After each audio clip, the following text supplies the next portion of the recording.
मैंने कई बार लोगों से ये बात सुनी है, जीवन में जब भी धन अर्जित करो बचा के रखना। क्या है, कठिन समय में, किसी बुरे समय में ये आपके काम आता है। किंतु क्या ये बात 100% सत्य है? सोचिए, ये सारा धन जो आपने अर्जित किया है, क्या ये आपको स्वास्थ्य लाके दे सकता है? ये सारा धन क्या आपको सुख खरीद के दे सकता है? नहीं है। चलिए मैं आपको एक बात बताता हूं। परमेश्वर, ईश्वर, यदि इस ईश्वर पे आप विश्वास रखोगे, सदैव अच्छे कर्म करोगे, सब में प्रेम बांटोगे और सबके लिए केवल और केवल अच्छा चाहोगे, तो आपके साथ कभी कुछ बुरा हो ही नहीं सकता। समय बदली, समय बदलने के औजार नहीं। कई बार हमारा दृष्टिकोण ऐसा होता है जो हमें वास्तविक सत्य से बहुत दूर ले जाता है। हमें जैसा दिखता है वैसा सदैव होता नहीं। अब देखिए, हम मनुष्य, हमें अच्छा लगता है हम कहीं जाए, हमारा स्वागत किया जाए, हमारी प्रशंसा की जाए, कोई हमें एक मुस्कुराहट दे दे, हमें स्नेह दे दे, हमें अच्छा लगता है।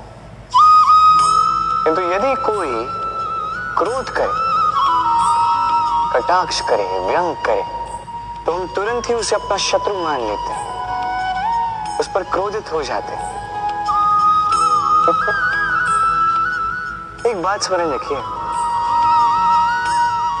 मुस्कुराहट सबके लिए होती है। आप उन लोगों को भी मुस्कुराहट दे सकते हो जिन्हें आप जानते हो, उन लोगों को भी दे सकते हो जिन्हें आप नहीं जानते, छोटों को दे सकते हो, बड़ों को दे सकते हो, सभी के लिए होती है मुस्कुराहट। किंतु क्रोध, क्रोध उन्हीं पर आता है जिन्हें हम जीवन में कभी खोना नहीं चाहते, जिनसे हम अथाह प्रेम करते हैं, जिनके लिए हम ये आशा रखते हैं कि उनका जीवन आगे जाके सदैव सुखमय रहे, उज्जवल हो। इसलिए हर वो व्यक्ति आपके जीवन में जो आप पर क्रोध करे, कटाक्ष करे, आवश्यक नहीं कि वो आपका शत्रु ही होगा। हो सकता है वो आपका शुभ चिंतक हो, जो आपके लिए केवल और केवल अच्छा चाहता है, जो आपके लिए एक सुंदर भविष्य चाहता है। इसलिए सदैव अपने मन से दूसरों के वचनों को समझने का प्रयास कीजिए। आपको ज्ञात होगा उनके कर्म का कारण क्या है, आपको ज्ञात होगा उनके गुस्से का मर्म क्या है। अहंकार छोटा सा शब्द है, किंतु इसके प्रभाव बड़े बड़े होते हैं। और सबसे बड़ी समस्या ये है कि मनुष्य आज तक समझ ही नहीं पाया इस अहंकार का वास्तविक स्वरूप क्या है। कोई इसे गर्व का नाम देता है, तो कोई इसे आत्मसम्मान का नाम देता है, और फिर कहीं से एक ऐसा पर्व आ जाता है जब समय आकर इस अहंकार को चूर चूर कर देता है, और तब ना गर्व आपको बचा पाता है, ना ही आपका आत्मसम्मान। अब यदि आपको उदाहरण दूं, तो जहां आप बैठे हैं उसी घर में ऊपर देखिए, उस छत की ओर। यदि ये छत अहंकार करने लगे कि देखो मैं तो सबसे ऊंचे स्थान पे हूं, मुझसे ऊपर और कोई नहीं है, मैं इस घर में रहने वाले हर एक व्यक्ति को छाया प्रदान करता हूं, यदि ये अहंकार आ जाए तो क्या? फिर सोचिए, यदि दूसरे ही दिन उस पर एक और मंजिल बना दी गई तो क्या? यही छत जिसे अपनी ऊंचाई का अहंकार था, जो सबसे ऊपर था, वो अब फर्श बन चुका है। यही होता है, मन में कभी अहंकार ना पालें। यदि मन में कुछ रखना चाहते हैं तो प्रेम रखें, स्नेह रखें। चाहे इस अहंकार को आप जो भी नाम दें, चाहे गर्व, चाहे आत्मसम्मान, ये कहीं से भी आपका लाभ नहीं करेगा। एक निर्णय इस जीवन में एक निर्णय का महत्व क्या होता है, कभी सोचा है आप? एक निर्णय वो नींव हो सकता है जो आपके समस्त जीवन को बदल सकता है, इस समस्त संसार को परिवर्तित कर सकता है, भविष्य बदल सकता है। निर्णय कि कौन सा मार्ग चुनना, निर्णय कि कब आगे बढ़ना है और कब रुक जाना है, निर्णय कि कब युद्ध करना है और कब स्वयं को पीछे खींचना है। ये निर्णय अत्यंत महत्वपूर्ण होता है और आप इस संसार में अकेले तो हैं, इसलिए आपका एक निर्णय केवल आपके लिए ही नहीं, समस्त संसार के लिए महत्वपूर्ण हो सकता है। अब ये निर्णय तो आप ही का है, सोच विचार कर लीजिएगा, सफल रहो। भविष्य, संसार में ऐसा कौन सा व्यक्ति है जो अपने भविष्य के विषय में नहीं सोचता? हर कोई सोचता है मेरा भविष्य कुछ इस प्रकार होगा, मैं भविष्य में कुछ ऐसा करूंगा, ये सुविधाएं होंगी, ये आनंद होगा, आदि इत्यादि। सत्य बताओ, भविष्य से बड़ा कपटी कोई नहीं है। भविष्य आपको चलेगा, आपको पता भी नहीं चलेगा।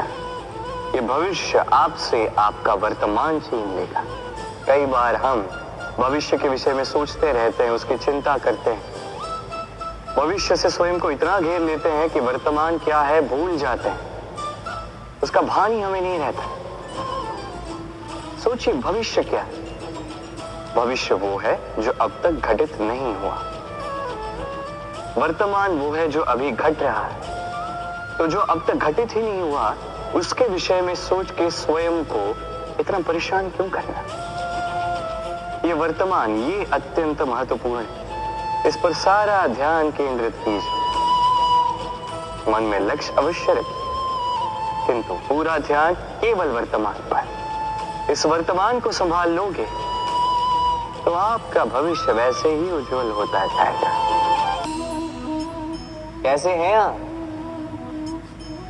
पूछने का कारण ये कि आज के समय में आसपास किसी भी देख लो, दुखी, व्याकुल, सोचता है कि संसार में सबसे अधिक दुख उसी के जीवन में, सबसे अधिक समस्याएं उसी के जीवन में। संसार में ऐसा कोई व्यक्ति नहीं जिसके जीवन में समस्या नहीं, और संसार में ऐसी कोई समस्या नहीं जिसका हल मनुष्य के पास है। किंतु उस हल को खोजने के लिए अपनी बुझाओं को खोलकर जीवन में आगे बढ़ना होता है, साहस से आगे बढ़ना होता है। किंतु कुछ लोग क्या करते हैं, अपने माथे पर हाथ रख के किसी कोने में बैठकर निराश होकर अपने भाग्य को कोसते हैं। नहीं, ये कभी मत कीजिए, कर्म कीजिए, आगे बढ़िए, साहस दिखाइए, और सबसे महत्वपूर्ण बात, संयम रखिए, क्योंकि आपका लक्ष्य कितना भी कठिन क्यों ना हो, उस तक पहुंचने का मार्ग आपके पांव के नीचे से होकर ही जाए। आप ऐसे कई लोगों को जानते हो जो ब्रह्म मुहूर्त में उठते हैं, स्नान करते हैं, प्रार्थना करने बैठ जाते हैं, लोग पाठ करते हैं और दूसरों को भी ज्ञान देते हैं कि वो भी ये सब करें, मंत्रोच्चार करें। मंत्रोच्चार, निस्संदेह इसमें बहुत शक्ति होती है, किंतु ये शक्ति आपको तभी मिलेगी जब आप उस मंत्र में छिपी सीख आत्मसात करेंगे, अपने जीवन में उतारें, उस सीख को आप कर्मों में परिवर्तित करेंगे, प्रेम से इस सद्ज्ञान को अपने जीवन में लाइए, इसका प्रयोग कीजिए, तब मिलेगी आप इस मंत्र की शक्ति। अन्यथा ये मंत्र पढ़ के कोई लाभ नहीं होगा। स्मरण रखिएगा, मंत्र की शक्ति उसे बोलने में नहीं, उसे अमल करने में है।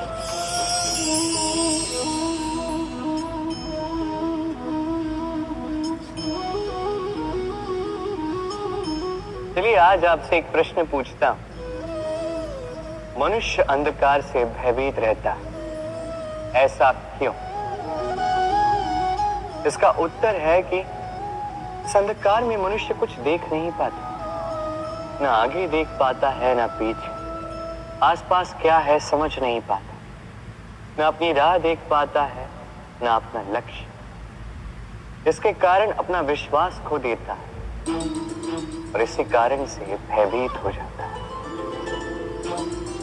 चलिए अब आपसे एक और प्रश्न करता, क्या इस संसार में इतना अंधकार है कि इस दिए का अस्तित्व ही मिटा दे?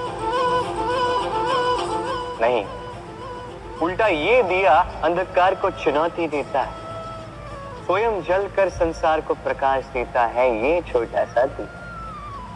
अब जब ये छोटा सा दिया अंधकार से भयभीत नहीं होता, तो भला आप क्यों असफलता से भयभीत होते हैं? आपके भीतर एक अमर आत्मा है, बस आवश्यकता है तो उस आत्मा को जगाने की। अपने भीतर की इस ऊर्जा को जगाकर तो देखिए, सब कुछ दिखेगा। क्रोध, क्रोध क्या है कौन नहीं जानता। हर आयु, हर वर्ग, हर श्रेणी के व्यक्ति को क्रोध का अनुभव हो चुका है, बल्कि किसी किसी का तो परिचय ही इसी प्रकार दिया जाता है कि व्यक्ति अत्यंत क्रोधी है, इससे तनिक बच के ही रहना। अब क्रोध क्या है हम सभी जानते हैं, किंतु ये क्रोध कर क्या सकता है ये बहुत कम लोग जानते हैं। क्रोध कुछ इस प्रकार है, किसी जलते हुए अंगारे को पकड़ना और किसी और की ओर फेंकना। अब इसके पीछे आपकी मंशा होती है सामने वाले को जलाने की, किंतु उससे पहले तो आपके स्वयं के हाथ जल जाते हैं। तो स्मरण रखिएगा, जब भी आप किसी और पर क्रोध करते हैं, सर्वप्रथम वो आपके विनाश का कारण बनता है। मैं कहता हूं, जब इस संसार में करने के लिए प्रेम है तो क्रोध करना ही क्यों? प्रेम कीजिए, यही प्रेम सब में बांटिए। अक्सर हमारे पास एक बहाना होता है, एक खींच होती है कि संसार में हम करें तो क्या करें, जो हम करना चाहते हैं वो पहले ही कोई कर चुका है, हमारे पास तो कुछ करने के लिए ही नहीं है। यदि आपको उदाहरण दूं तो इन पूजा की थालियों को देखिए, पहले से ही सब कुछ सज्ज करके रख दिया गया है। अब ऐसे में हम सोचते हैं कि करना क्या शेष है, सब कुछ तो पहले ही हो चुका है। अब यहाँ पे समस्या कर्तव्य में नहीं, यहाँ समस्या हमारी सोच में। हम ये सोचने में समय व्यतीत करते हैं कि क्या हो चुका है। हमें ये सोचना चाहिए कि क्या करना अब भी शेष है जिसमें हम अपना योगदान दे सकते हैं।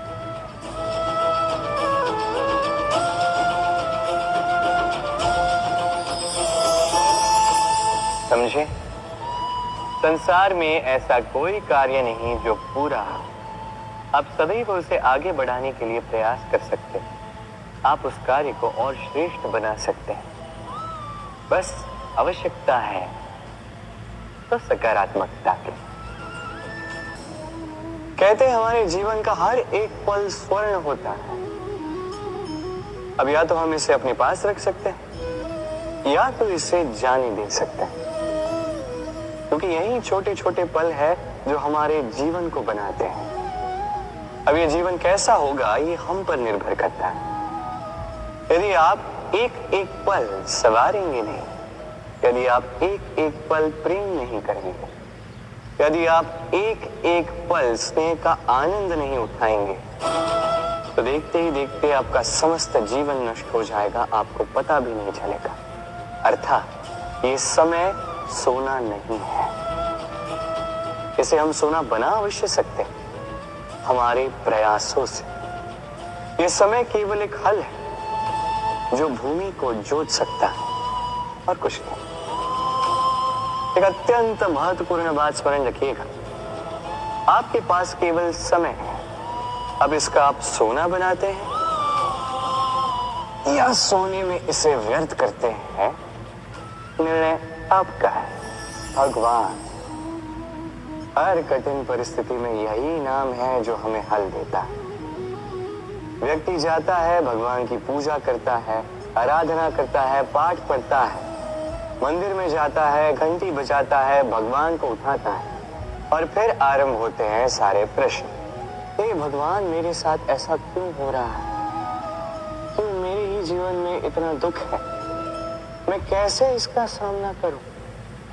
मुझे ही क्यों इतना दुख भोगना पड़ रहा है? हे भगवान, मैं क्या करूं? मेरी सहायता कीजिए, कोई मार्ग दिखाइए।